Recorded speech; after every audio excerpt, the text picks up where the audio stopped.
Imagine you're in the middle of like this massive screaming match with someone you love. Are you ready? Oh yeah, we've all been there. Right. Let's begin. Your blood is just boiling. Your chest is completely tight.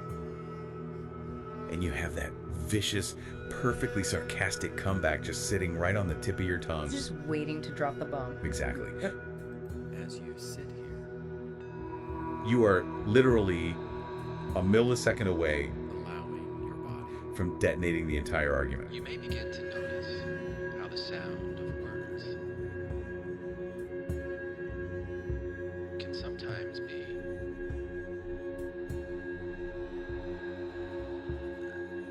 less important than And then time just sort of stops.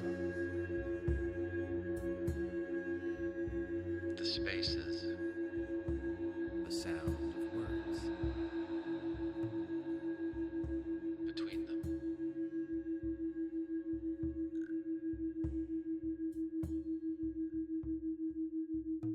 You are literally a millisecond away from detonating the entire argument. And then time just sort of stops. Like a freeze frame. Yeah, you can literally see the biological code of your own anger just hanging in the air, like Neo stopping bullets in the Matrix. That's a great visual. And you look at that urge to yell, and you just say, you know what, I don't want it. And you just let it drop to the floor. Which sounds impossible in the heat of the moment, honestly. It does. But today, we are talking about how to build that exact superpower. We really are.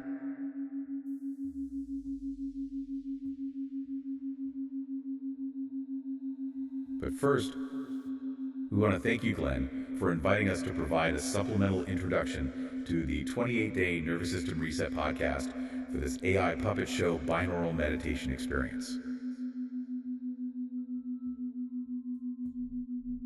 Yeah, it's quite the mission we have today. I mean, we're taking some incredibly complex neuroscience, emotional psychology, and sound design and breaking it all down. I'll be breaking it down. Our overarching goal is to figure out how we can intentionally rewire our own nervous systems.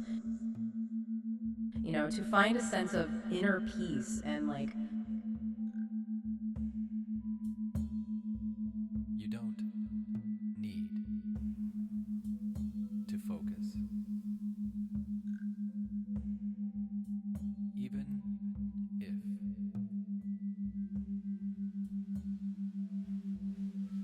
your mind wanders.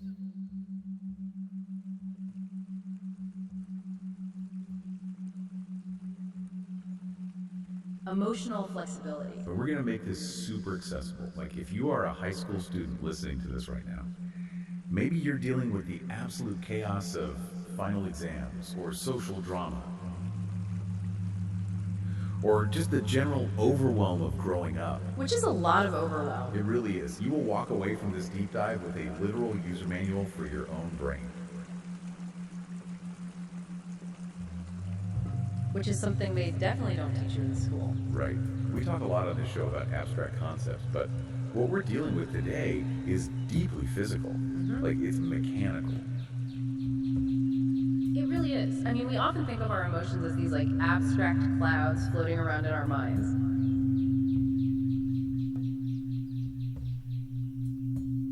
But the sources we're diving into today make a very aggressive, very compelling argument. That your emotions are biological events. Welcome to the 28-day Nervous System Reset. I'm Glenn Osland, a licensed therapist in Arizona. Exactly. They are survival strategies executed by a nervous system that is just, you know, trying to keep you alive. And if you don't understand the machinery, You'll always be at mercy. 100%. And if you're one of my clients, this series has been specifically designed to support you outside of our sessions.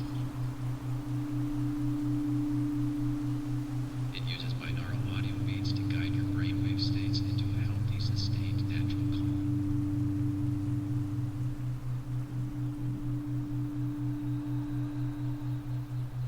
It won't replace what we're doing in therapy. That's up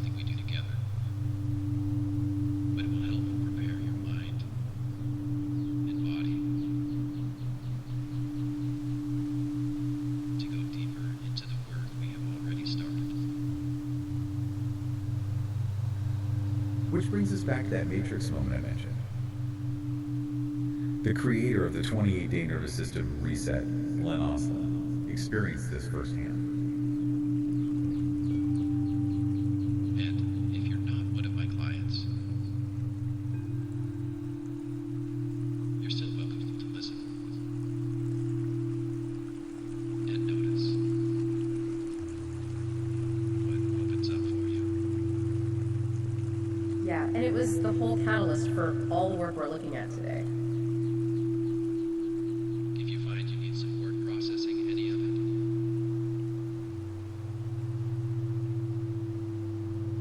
please reach out to a mental health care professional for assistance. I'm not asking you to believe my words.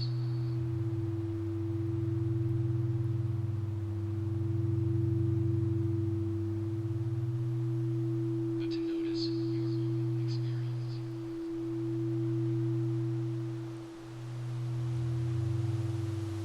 Which brings us back to that matrix moment I mentioned. The creator of the 28-day nervous system reset, Glenn Oslin, experienced this firsthand. Yeah, and it was the whole catalyst for all the work we're looking at today. Right, so back in April 2025, Glenn was in a heated argument with his partner. And he described feeling his typical defensiveness flaring up. Sure. His nervous system had forged this specific weapon over a lifetime, like when threatened, get sarcastic, dig in your heels, prove you were right. Which is, let's be honest, a completely standard human default setting. It's just that biological mandate to assert dominance or defend your territory when you perceive a threat. But instead of firing off that weapon, he got that freeze frame moment. He felt the impulse, but he wasn't controlled by it. He could actually observe his own defensiveness as if it were like a separate object, and he chose not to engage it. I read that account in our source material. My immediate reaction was, okay, I want that. I mean, who wouldn't want the ability to hit pause in the middle of a fight with their parents or a stressful meeting at work?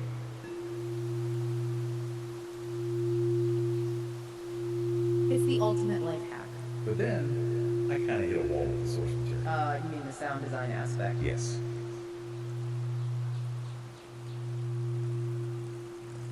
Because Glenn traced this newfound emotional superpower back to the fact that he had been listening to binaural soundscapes, audio tracks. Right.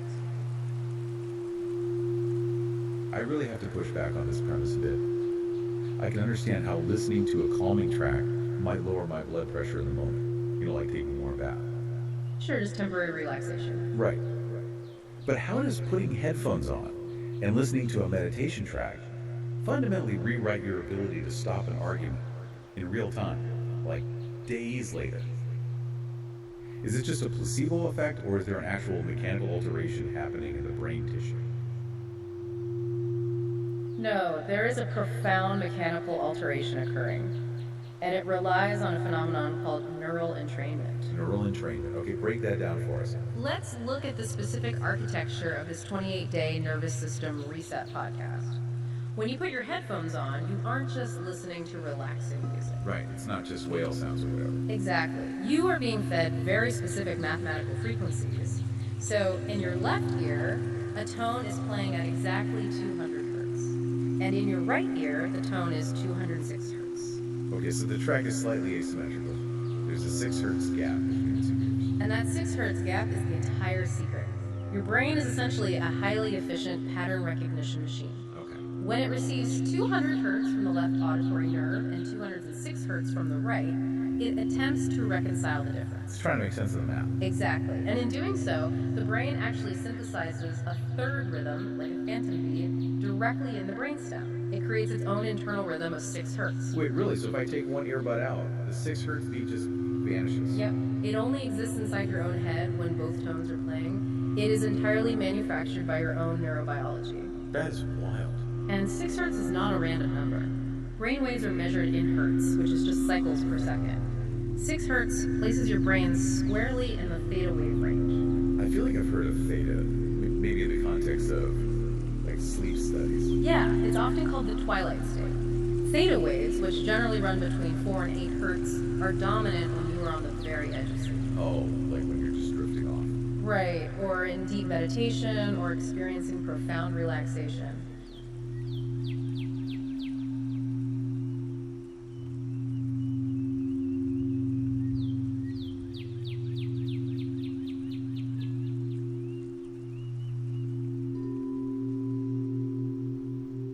It's the state where the brain consolidates memories and prunes synaptic connections.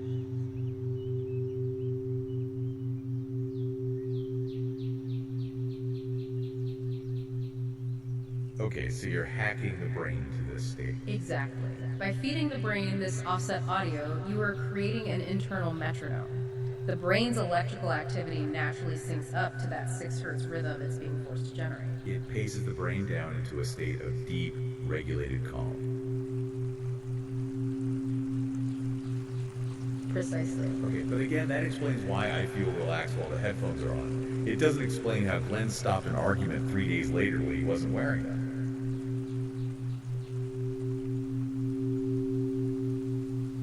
Well, to understand the lingering effect, we have to talk about the physical infrastructure of the brain.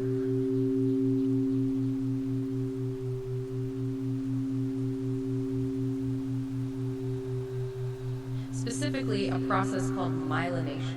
Myelination. Yeah, in neuroscience, there's a foundational principle formulated by Donald Hebb neurons that fire together, wire together. I love that concept. It basically means your brain physically adapts to whatever you ask it to do most often. Right? Exactly. It's precisely the opposite of a static machine. The brain is plastic.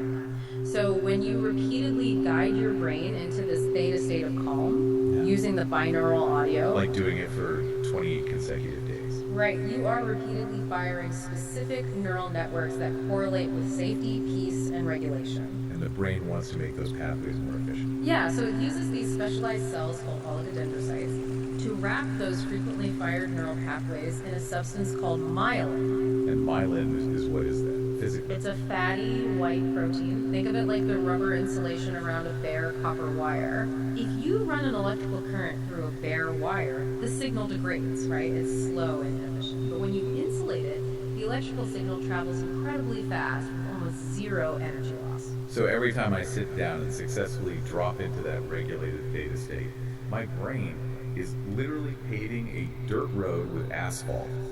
It is building a superhighway for calm. That's a perfect way to put it. You are heavily myelinating the neural circuits of regulation. Okay. You're physically building a biological shock absorber in your nervous system. Wow. Prior to this, Glenn's most heavily myelinated pathway, his personal superhighway, was likely defensiveness and sarcasm. Because he practiced it his whole life. Right. So when the stress of the argument hit, his brain's electricity naturally took the path of least resistance. The old, heavily insulated road of screaming back. But after 28 days of forcing his brain into a regulated state and myelinating those new pathways, a new road was built. The shock absorber was in place. Exactly. When the stress hit in April 2025, the electricity had an alternative route. A massive, newly insulated highway of calm was available. So the signal traveled down that new pathway, which created a buffer, a pause, the Matrix moment. He didn't have to fight his biology. His biology had fundamentally changed to support his desire to stay calm. That honestly reframes the entire concept of meditation for me. It's not about escaping reality for 20 minutes. It is literally a construction project for your nervous system's infrastructure. It really is. But I guess if we want to understand why we need this shock absorber so desperately in our daily lives, we really have to understand what the nervous system is actually doing behind our backs all day long. Right, the invisible machinery. And our sources use a metaphor that I think is just brilliant for this, the iceberg. The iceberg is honestly the perfect visualization of the mind-body connection. We have this deep-seated cultural belief that our conscious mind, like our logic, our language, the thoughts you hear in your head right now is the captain of the ship. We think that's who we are. Yeah, but the iceberg metaphor says that the conscious mind is just the tiny tip of the ice visible above the waterline. A remarkably fragile, slow-moving tip. Very slow. The massive, submerged, invisible mountain of ice lurking beneath the surface. That is the body, specifically the autonomic nervous system. And what is that submerged part actually doing? It's ancient, and it processes information millions of times faster than your conscious mind. Its singular, relentless goal is your survival. It's constantly scanning the environment, detecting threats, and and initiating chemical responses. Long before your conscious mind even registers that something has happened. Exactly.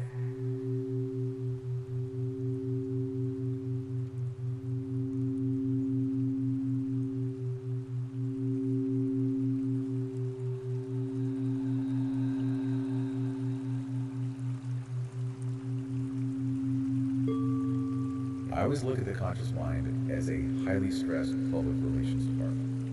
And the body, the submerged nervous system, is the wild CEO. I love that analogy. Right. So the body suddenly detects a threat, panics, slams the emergency button, floods the system with adrenaline, and physically starts running away. Just bolts. And then, like a full second later, the PR department up in the conscious mind looks around, realizes we are sprinting down the street, and desperately tries to write a press release to explain it. We decided to run because that shadow vaguely resembled a predator, and based on my logical deductions, running is the best strategic move. Exactly. It's just scrambling to justify what the body already did. It's a complete illusion of control. We feel the physiological shift in our body, first the tight chest, the heat in the face, the shallow breath. And only after those sensations occur does the conscious mind generate a thought or an emotion to match the physical state. Right. We don't think our way into feeling threatened. Our body feels threatened and forces our mind to think threatening thoughts. Which brings us to the roadmap of that submerged iceberg polyvagal theory, developed by Dr. Stephen Porges. A revolutionary theory, really. For a long time, I was taught that stress was essentially a binary switch. Like you were either in rest and digest mode, or someone flips the switch and you were in fight or flight, on or off. Right, but that binary model is totally outdated. It severely limits our understanding of human behavior. Dr. Porges revealed that the autonomic nervous system actually operates on a hierarchy. Looks like a three-rung ladder. Yes, and the primary mechanism controlling this ladder is the vagus nerve. The vagus nerve. Vagus shares the same Latin root as vagrant or vagabond, meaning wanderer. Right? A very apt name. It's the 10th cranial nerve, and it is the longest, most complex nerve in the autonomic nervous system. It's everywhere. Think of it as a massive bidirectional fiber optic cable. It originates in the brainstem, wanders down through the muscles of the face and throat, wraps around the heart and lungs, and penetrates deep into the stomach and digestive tract. So it physically connects the brain to almost every major organ. It does. Okay, so how does this wandering nerve dictate the three rungs of the ladder? Let's start at the very top.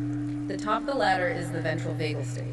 Biologically speaking, this is the newest mammalian operating system. We can call this the blue zone. The blue zone, okay. When your nervous system determines that you are perfectly safe, it anchors you at the top of the ladder. If I'm sitting up there in the blue zone, what is the chemical makeup in my bloodstream, and how does it actually feel?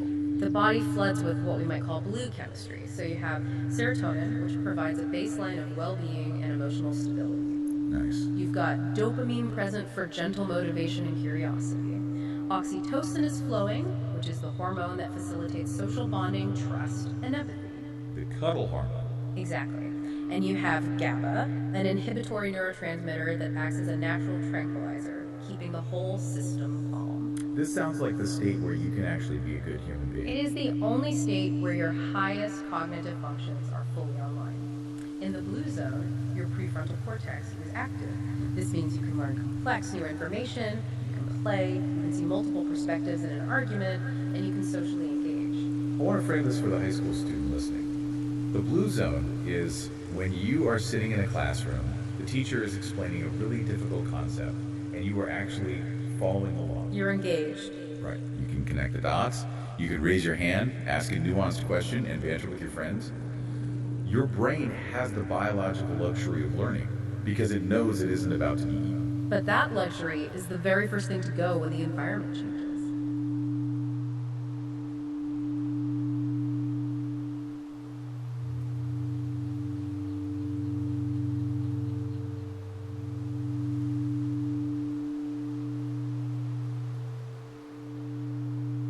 If the body's subconscious scanning detects a threat, we drop down one rung on the ladder. Into sympathetic activation. Yes, this is the red zone. The famous fight or flight response. This is a much older evolutionary system shared by all vertebrates.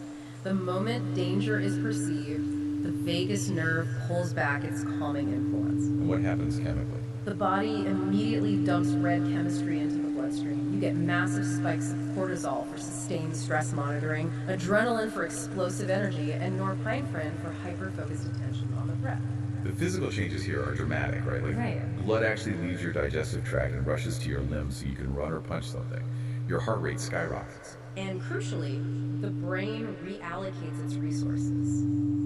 The advanced, resource-heavy prefrontal cortex, the part of you that does algebra and understands nuance, is literally dimmed. Dimmed? Yeah, blood flow is redirected to the amygdala and the ancient limbic system. Evolutionarily, if a tiger walks into the room, pausing to consider the tiger's perspective or calculating the physics of its jump will get you killed. You just need to react. So let's take that back to the high school experience. You are sitting in math class, completely relaxed in the blue zone. Okay. Suddenly, the teacher announces a pop quiz worth half your grade, and it's on a chapter you didn't read. Boom. Your nervous system doesn't know the difference between a piece of paper and a physical predator. It registers a severe threat to your social standing and future safety. You instantly drop into the red zone. Adrenaline floods your system. And this explains why you completely blank.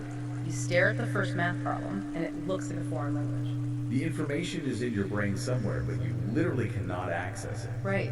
It isn't because you're suddenly stupid. It is because your nervous system hijacked the blood flow away from your prefrontal cortex to save your life.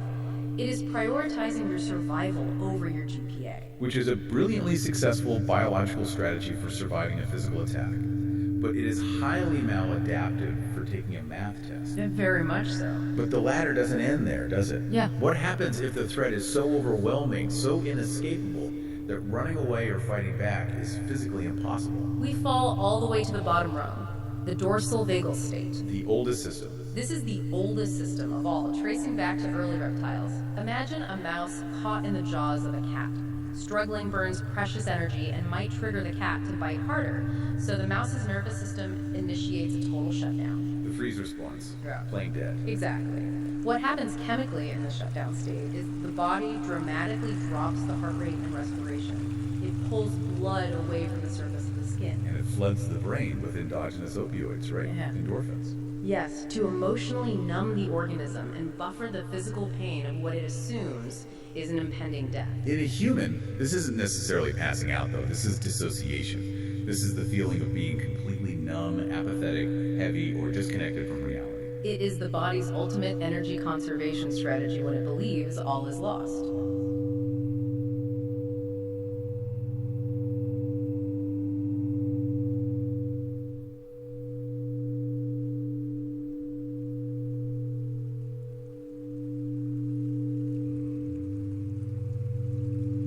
So we have this biological ladder, ventral safety at the top, sympathetic mobilization in the middle, and dorsal shutdown at the bottom. Which sets up one of the most fascinating syntheses I have ever seen in our source material.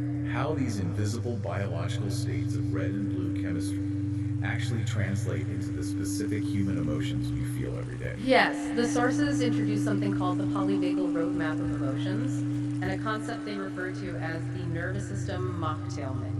This is where it gets really practical. But to understand the map, we have to look at the work of Dr. David Hawkins first. Right. He created a widely recognized map of consciousness, which categorizes human emotional states on a scale of energy and frequency. At the lower end of the scale, he groups emotions under the category of force. Force. And these include shame, apathy, grief, fear, anger, and pride. But why does he call them force? Because states at this level require immense effort to maintain. They are fundamentally resistant to reality. When you're operating from fear or anger, you are constantly trying to control your environment, dominate others, or push against what is happening. It is a state of perpetual friction. Exactly. Operating in force is biologically exhausting. But Hawkins says there's a threshold you can cross, moving into a category he calls power. Power includes states like courage, acceptance, love, joy, and peace. Unlike force, power is effortless. It doesn't need to control or dominate. It aligns with reality. It's self-sustaining. Yes, it actually gives energy back to the system rather than draining it. So what Glenn Ostlund did in his 28-day reset podcast was take Hawkins' emotional scale and lay it directly over Dr. Porges' biological polyvagal ladder. A unified theory. Right.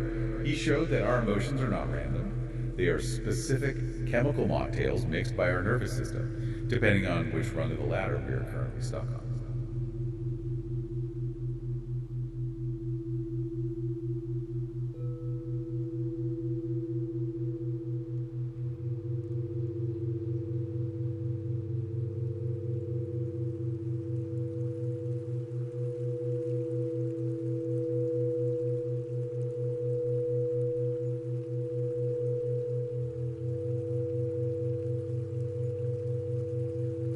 If we walk through this mocktail menu, we can trace the exact biological recipe for every major human emotion. Let's do it. We should start at the very bottom, in the darkest depths of the dorsal vagal shutdown.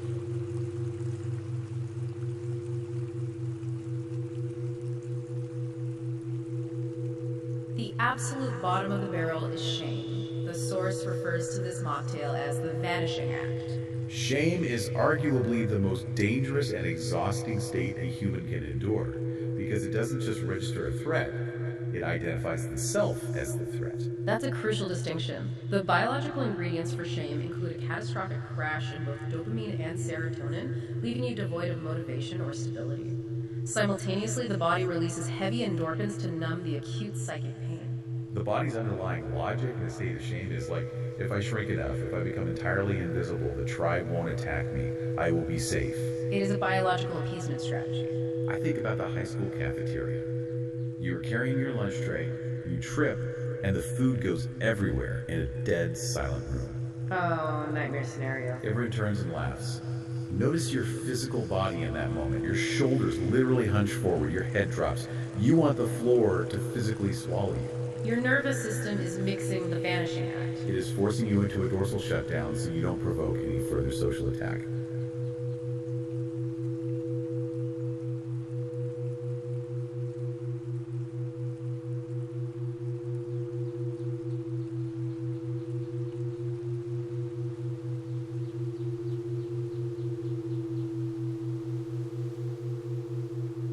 Moving slightly up the ladder, but still firmly in the dorsal shutdown, we encounter apathy, the empty glass.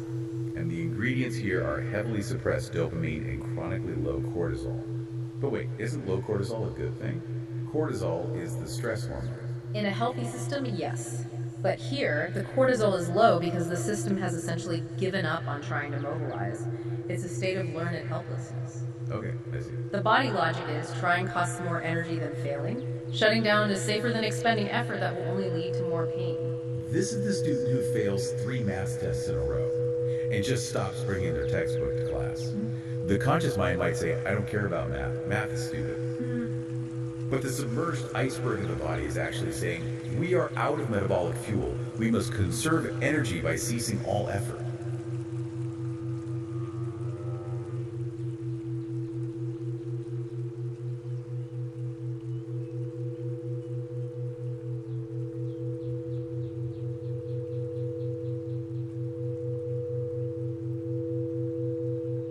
Above apathy sits grief, the slow pour. We still see reduced dopamine and serotonin, but an even heavier reliance on endorphin numbing. Grief is unique, though. It is. Its body logic is something vital has been extracted from my world. I must drastically slow down my processing speed to recalibrate to this new reality. It forces a pause. It's painful, but it's biologically necessary. You can't just sprint through a massive loss. No, you can't.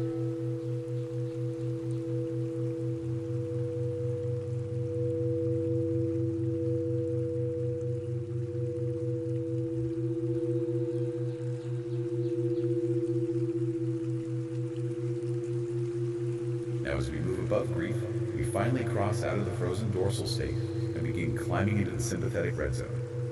We are mobilizing, we are regaining energy, and the first emotion we hit is fear. The watchtower. The chemistry shifts violently here. We leave the suppressive dorsal state and flood with red chemistry.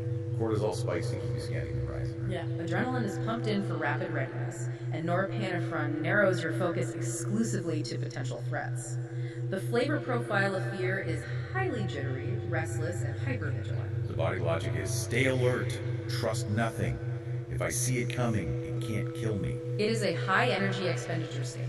You are burning massive amounts of biological fuel just to stand still and scan. This perfectly describes the modern doom scrolling epidemic. Oh, absolutely. The constant low-grade anxiety of social media. You are laying in bed, physically safe, but you are endlessly swiping, terrified you're going to miss a cultural joke. Or worse, that a group chat is talking about you. Your body is perpetually stationed in the watchtower, burning red chemistry. It is exhausting.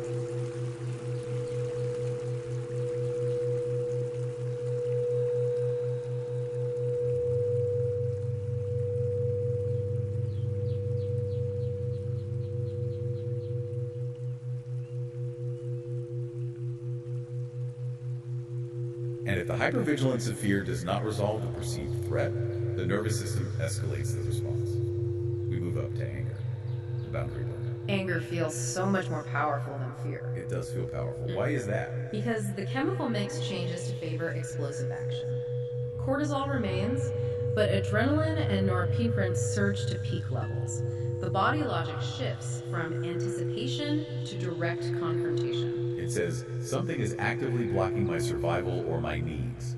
I must marshal all my physical resources to move it, break it, or burn it down. It's energized frustration. It feels like strength, but according to Hawkins, we are still deeply entrenched in the realm of fort.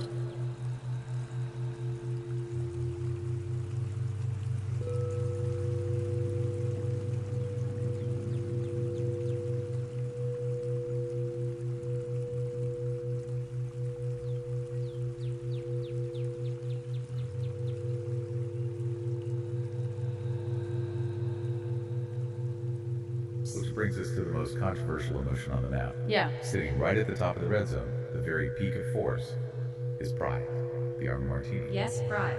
I have to be honest, I always thought of pride as a positive thing. Pride in your work, pride in your community. Why is it categorized as a biological survival strategy? Because pride, in this specific psychological context, is not about quiet satisfaction. It is about defensive inflation. Biologically, pride is fascinating. What's the mix? It utilizes dopamine for self-assertion, adrenaline for postural lift. It literally makes you puck out your chest and stand taller, and cortisol because you are still fundamentally on the defensive. So it's brittle. Incredibly brittle. The body logic of pride is, I am secretly terrified of collapsing back into the shame or apathy at the bottom of the ladder. To prevent that collapse, I must aggressively inflate my ego. I must be bigger, better, and more righteous than everyone else so I don't fall apart. I instantly think of the classic high school bully, or, the toxic boss. The bully walks around dominating people, demanding respect, never apologizing. To the outside world, they look powerful. But biologically, they're chugging the armor martini. Their nervous system is actually terrified. If they admit fault, their fragile inflation pops, and they risk free falling into shame. They are using force to hold themselves together. It is a tragedy of neurobiology. They are trapped at the top of the red zone.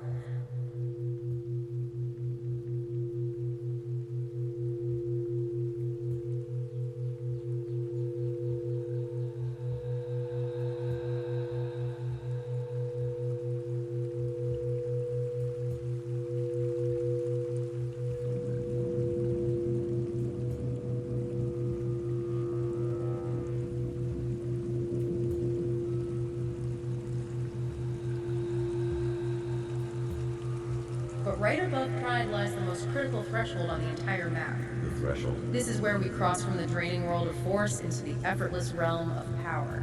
We hit courage, the steady flame. Courage is the turning point.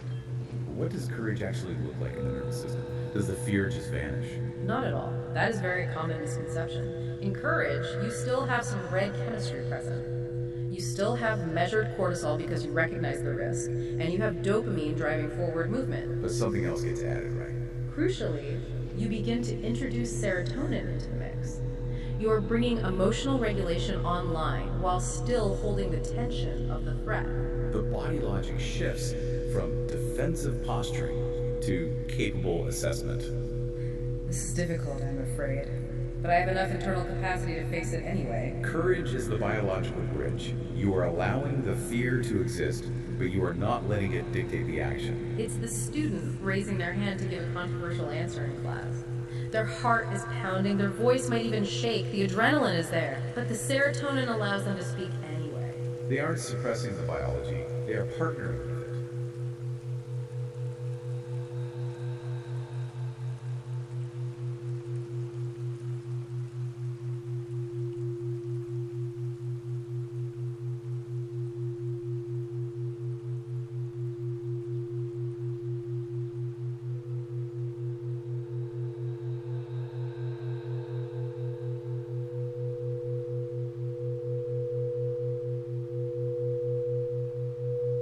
And once you cross that bridge of courage, you finally begin entering the ventral vagal blue zone. You arrive at acceptance, the let it be. This is where a lot of people struggle, actually. Yeah. Yeah, because acceptance sounds so passive. It sounds like giving up. It is the exact opposite of giving It is the ultimate conservation of energy. In acceptance, the red chemistry washes out of the system. You are bathed in serotonin for balance and GABA, which reduces neural friction. The body logic here is profoundly efficient. It says, fighting this reality, wishing it were different, or being angry about it costs me more energy than simply allowing it to exist. Dropping the rope in a tug of war. Exactly. You bomb the math test. Instead of spiraling down into the dorsal state of shame, like I'm an idiot, or jumping into the sympathetic state of anger, the teacher's unfair, you just accept it. I failed the test. The event is over. What is my next logical step? The amount of biological fuel you save by not fighting reality is massive.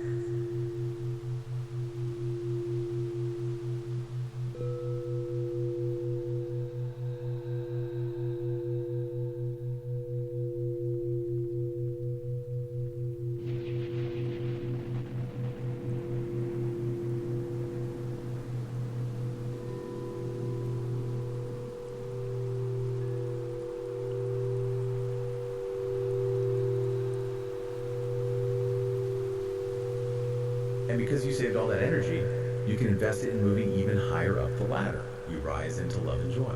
The open heart spritz. Now the system is really thriving. Oxytocin floods the bloodstream, promoting deep bonding and empathy. Dopamine is present for delight and playfulness, and endorphins provide a sense of warm well-being. The body logic is expansive. I am entirely safe. I have a surplus of energy. It is safe to open up, connect, and share my resources with others.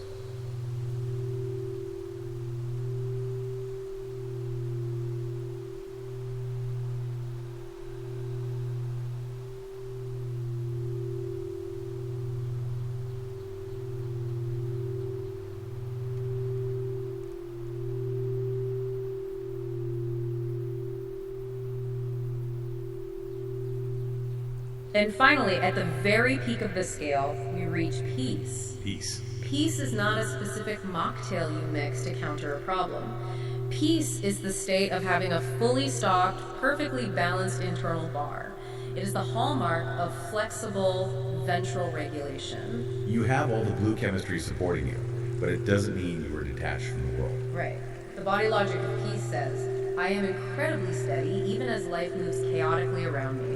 I have nothing left to defend, nothing to attack, and nothing to prove. Okay, this map is revelatory, but here's the terrifying part. If I'm not consciously walking up to this internal bar and ordering a glass of anger or a shot of shame, how are these drinks being chosen for me? Right, who's the bartender? Exactly. We mentioned earlier that the body is always scanning the environment. Let's dig deeper into that invisible surveillance network. Dr. Porges calls it neuroception.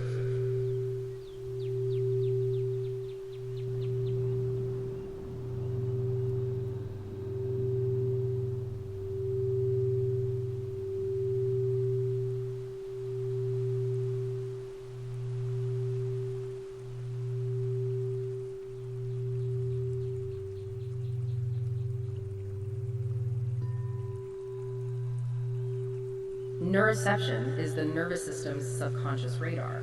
While your conscious perception is looking at the color of the walls or reading a menu, your neuroception is operating beneath the surface, constantly absorbing data and asking one binary question. Am I safe or am I in danger? Yes. It is a 247 background process. It never sleeps. And the most vital data your neuroception collects comes from other human beings. Because we are a deeply social species. Exactly. Our survival historically depended on the tribe. Therefore, we have an entire biological apparatus dedicated to scanning other people called the social engagement system. How does that system physically operate? It utilizes 5 specific cranial nerves that connect the brainstem directly to your face. These nerves control the tiny muscles around your eyes, your middle ear muscles, your vocal cords, and the muscles that turn your head. So we are biologically wired to constantly broadcast our internal state to others, and we are constantly receiving their broadcasts.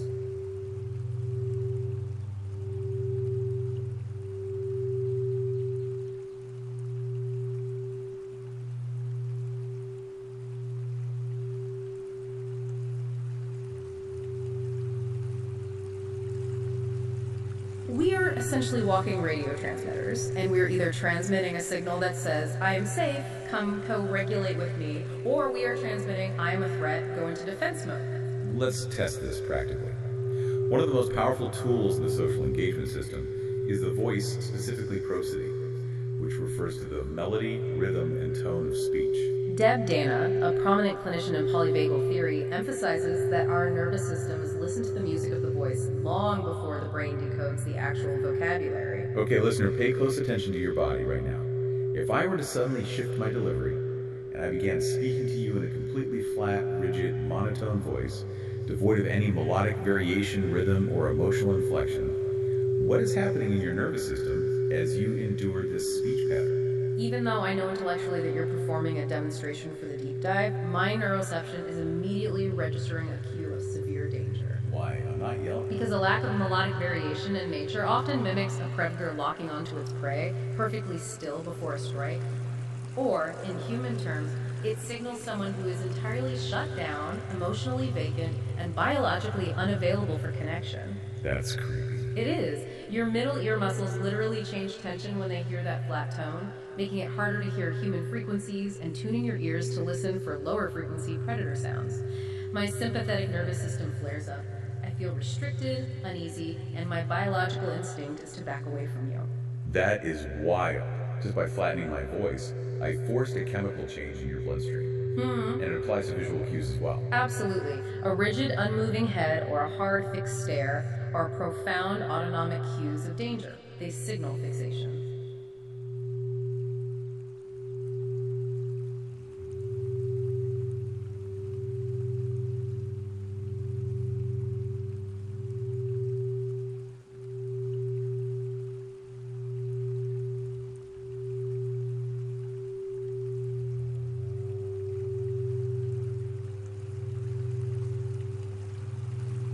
Conversely, a gentle tilt of the head, a softening of the muscles around the eyes, what we might call crow's feet, when someone smiles genuinely. Those are universal cross-cultural invitations for connection. They bypass the conscious mind and tell the other person's neuroception, I'm in the blue zone, you can lower your shields. Which brings up a massive philosophical point about how we inhabit the Earth. We are engaged in a constant biological dance of co-regulation. If I am stressed, my nervous system looks to your nervous system for a cue of safety. If you are calm, your calm can literally pull me up the ladder. But this also means the opposite is true. We can choose to operate in ways that are mutually beneficial, or we can operate in ways that are deeply exploitative. And that choice is almost entirely dependent on which rung of the ladder we are occupying. When humans are chronically stuck in the red or dorsal zones, when they are operating from Hawkins states of force, driven by fear, unhealed trauma, or the brittle pride of the armor martini, they invariably create exploitative relationships. Because their biology is screaming that there isn't enough to go around. Exactly. A nervous system in survival mode views other people, and indeed the planet itself, purely as resources to be extracted or threats to be managed and neutralized. You cannot expect a human being whose neurobiology is convinced they are starting to act with generosity. Greed and exploitation are often just the external symptoms of a dysregulated nervous system. But consider the alternative. When we successfully climb into the blue zone, into the ventral state of power, when we access love, joy, and peace, our worldview fundamentally alters. We recognize interconnectedness. We naturally promote mutually beneficial relationships because our nervous system feels secure enough to share energy. We aren't trying to extract, we are trying to co-create.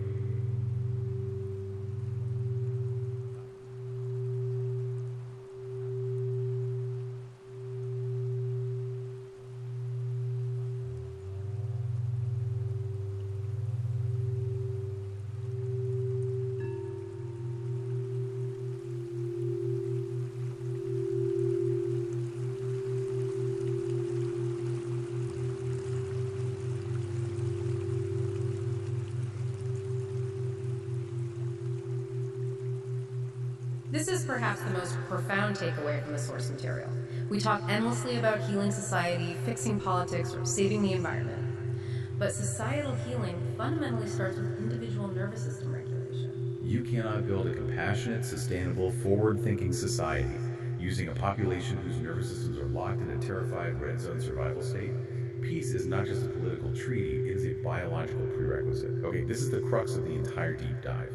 The million-dollar question. If a listener is sitting there right now realizing, oh my God, I am totally operating from the watchtower of fear every single day. I am constantly mixing toxic mocktails. Right, what do they do? How do they take the wheel?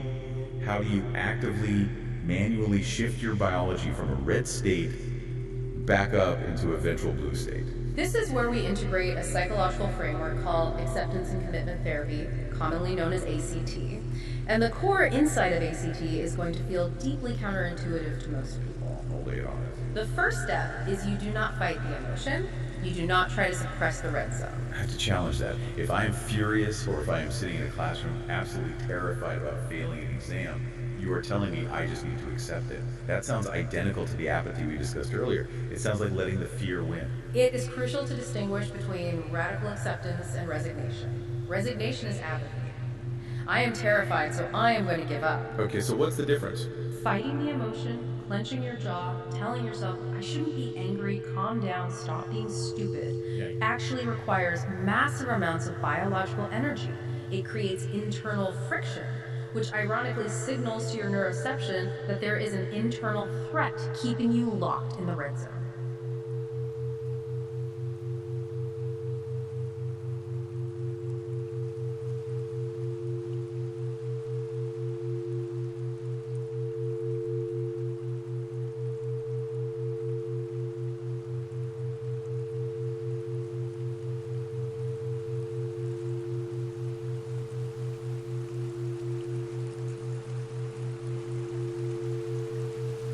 So what does radical acceptance actually look like in practice? Acceptance is simply acknowledging the present biological reality without judgment. You pause and say, my nervous system is currently flooding my bloodstream with adrenaline and cortisol because it perceives a threat.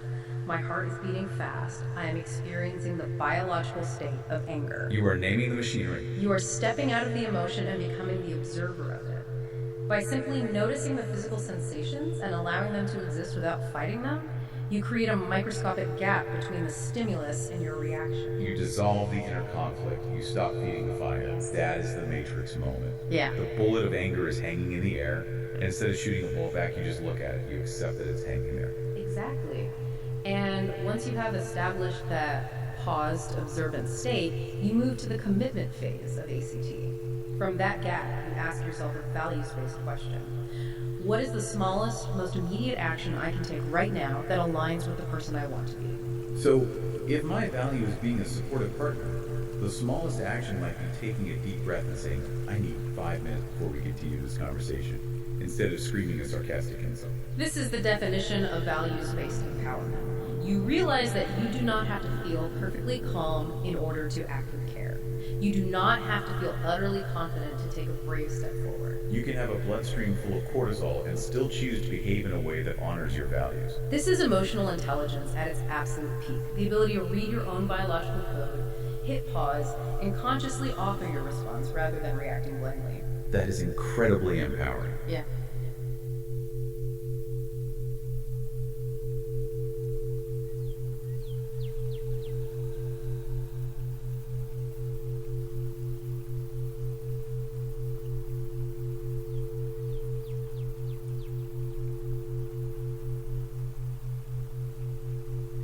But let's be realistic.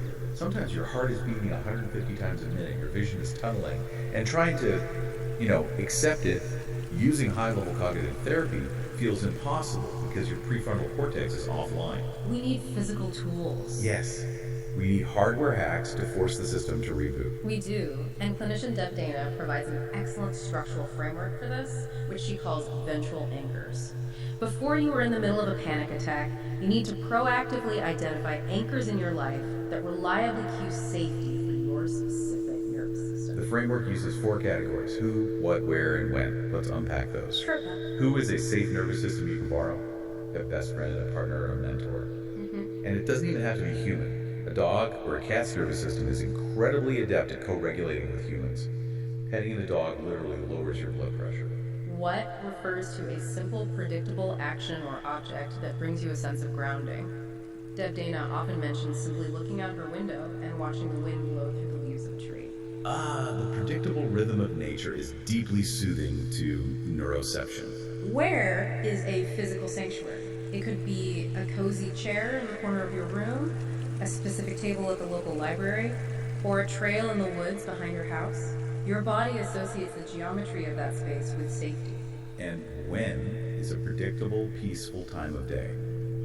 For many, it is the quiet hour at 6 a.m. before the demands of the world intrude, or late at night when the house is still. The strategy is that when you feel yourself slipping down the ladder into a red or dorsal state, you consciously engage with one of these anchors. You call a friend, you go to the chair, you watch the trees.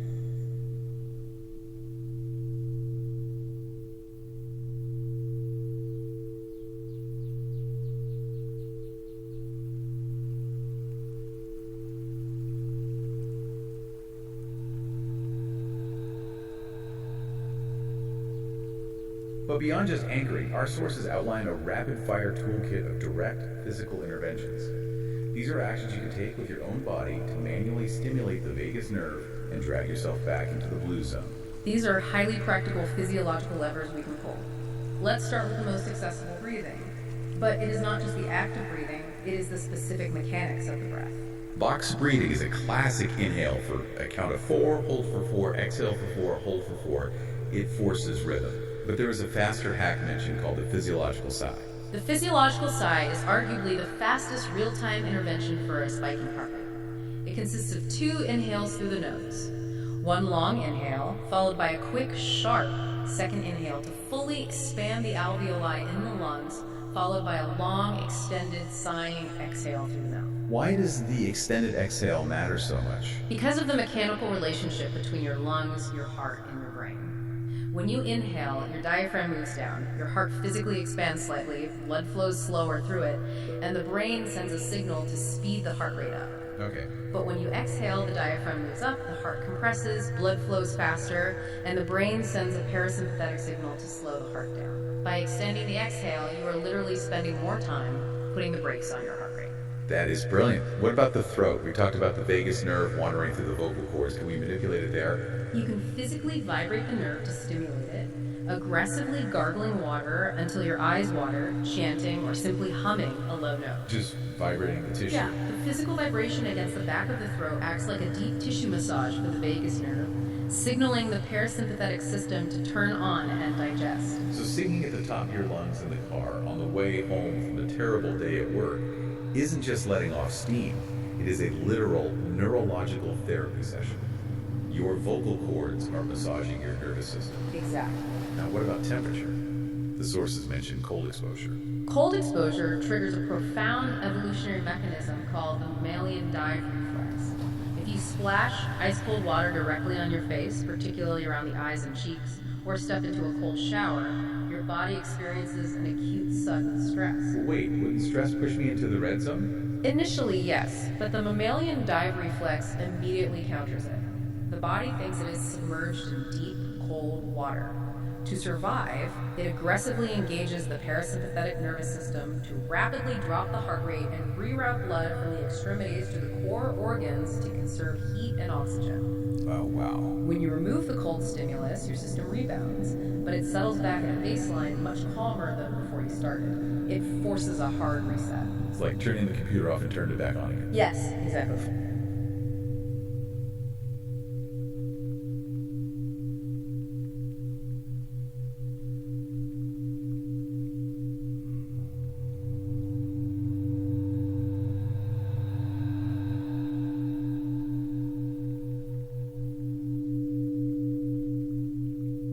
Finally, we have physicality and touch. Laughter is huge because it forces that spasmodic, deep, diaphragmatic breathing. Somatic movement shaking out your hands and legs like a dog shaking off water after a stressful encounter physically discharges the pent-up adrenaline. And there's a technique called self-havening. Self-havening leverages the touch receptors in your skin. You cross your arms over your chest and slowly stroke your shoulders and upper arms, essentially giving yourself a gentle hug. Or you can softly cup your own cheeks. It sounds almost too simple to work. It sounds simple, but the neuroscience is robust. Stroking those specific touch receptors generates delta waves in the brain waves associated with deep restorative sleep. It sends an immediate, undeniable signal of containment and comfort to the amygdala, shutting off the threat response and inviting the blue chemistry back in. So we'll pull all the way back and look at the entire journey of this deep dive we started with Glenn Awesome putting on headphones. The 200 hertz tone in the left ear, the 286 hertz tone in the right. Right, and his brain synthesized that 6 hertz theta rhythm, dropping him into a twilight state. And By doing that repeatedly for 28 days, he fundamentally altered the physical architecture of his brain. He myelinated the neural pathways of calm, building a biological shock absorber, which allowed him to navigate the submerged iceberg of his own nervous system. Instead of his neuroception detecting an argument, instantly dropping him into a red zone, and mixing up a toxic mocktail of adrenaline, cortisol, and defensive pride, he had the infrastructure to pause. He utilized radical acceptance to create a gap between the trigger and his reaction.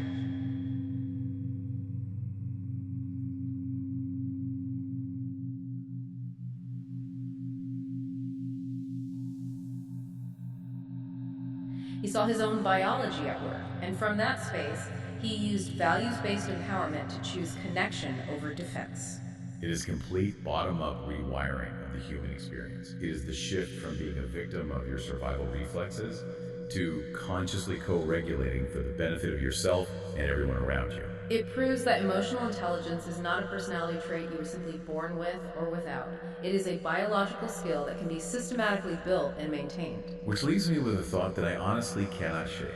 If a 28-day nervous system reset can build a physical shock absorber in a single person's brain, if understanding this biology can give one high school student or one stressed out parent the ability to stop the bullets of their own anger in midair, what would our world actually look like if an entire generation committed to doing this work? It's a staggering premise.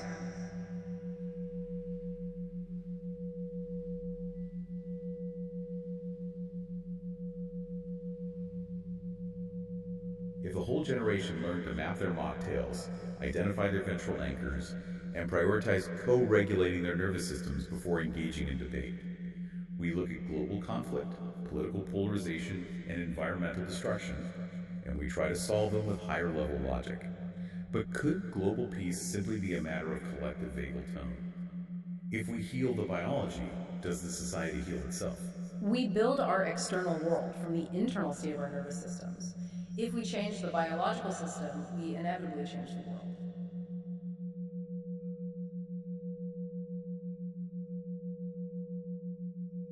So we highly encourage you to put on your headphones. Try the audio experience. See what happens when you introduce a little engineered blue chemistry into your day and start noticing your own matrix moments. Until next time.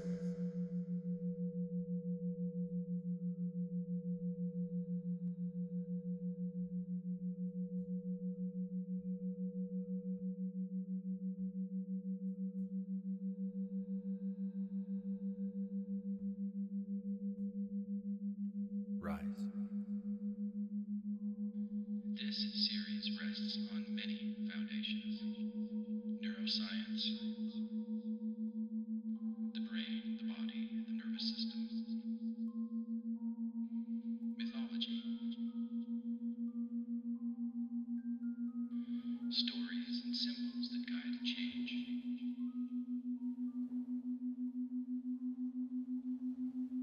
evidence-based practices.